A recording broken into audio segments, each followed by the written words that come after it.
जब भी पर्वतीय क्षेत्रों में हम लोग आते हैं तो दिल खुश हो जाता है। इस क्षेत्र में आकर हम लोग बहुत अच्छा महसूस करते हैं। और इस गांव में जहां आज मैं बैठा हूं, ये देहरादून के डोईवाला से लगता हुआ टिहरी डिस्ट्रिक्ट का एक छोटा सा गांव है, कुडारना में कलझोटी गांव। तो करीब 3 से 4 साल पहले राजेश पांडे जी और हम यहाँ पहुँचे थे। आज भी हम काफ़ी साथी यहाँ पहुँचे हैं। हमने अपनी 4 व्हीलर से हम लोग कुडारना तक आए। उसके बाद सड़क ठीक नहीं है तो पद यात्रा करते हुए करीब 2.5-3 किलोमीटर हम लोग पैदल चलकर इस गांव में पहुँचे हैं। मगर जब भी ऐसे गांव में हम लोग आते हैं, इंटीरियर हम आते हैं, और ये गांव कोई उत्तराखंड का सुदूर क्षेत्रीय गांव नहीं है। कभी यहाँ लहराती हुई फसलें रही होंगी, ये आम के पेड़ हैं, इसमें फल रहे होंगे, यहाँ बच्चे खेलते होंगे, पीछे घर हैं जो आज खाली पड़े हैं, बंजर ज़मीन है, खाली घर पड़े हैं। घरों में देखिए आप कैसे घास फूस हो गई है।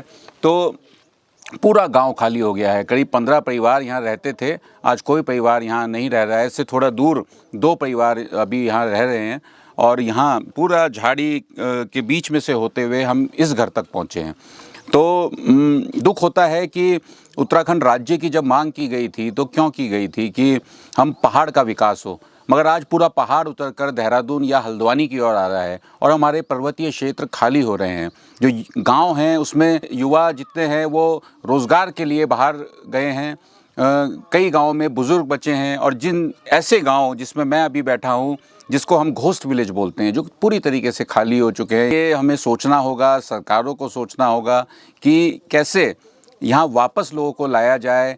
सड़क नहीं है, रोड बनाई जाए। रोड के माध्यम से यहाँ जब सड़कें आएंगी, यहाँ शिक्षा व स्वास्थ्य की सुविधाएं नहीं हैं, उसको ठीक किया जाए। और विशेष रूप से एग्रीकल्चर पे काम करने की बहुत ज़्यादा ज़रूरत है।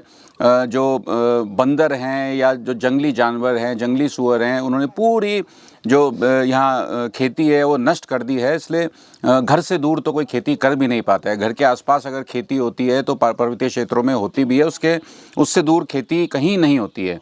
तो और दूसरा मुझे लगता है कि टूरिज़्म, अगर इन गाँवों को आबाद करना है, हमारे पुराने जो खाली पड़े गांव हैं इनको आबाद करना है, तो यहाँ टूरिज़्म की बहुत बड़ी मात्रा में काम करने की ज़रूरत है।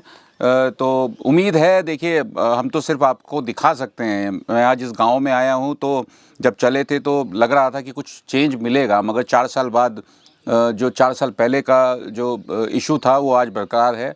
आज भी इस गांव में हमने बंजर खेत देखे हैं, बंद घर देखे हैं। तो उम्मीद है कि आने वाले समय में इन घरों में से जो ताले हैं ये खुले हुए मिलेंगे, यहाँ बच्चे खेलते हुए मिलेंगे, लहराती हुई फसल मिलेगी। जय हिंद, जय भारत, जय उत्तराखंड।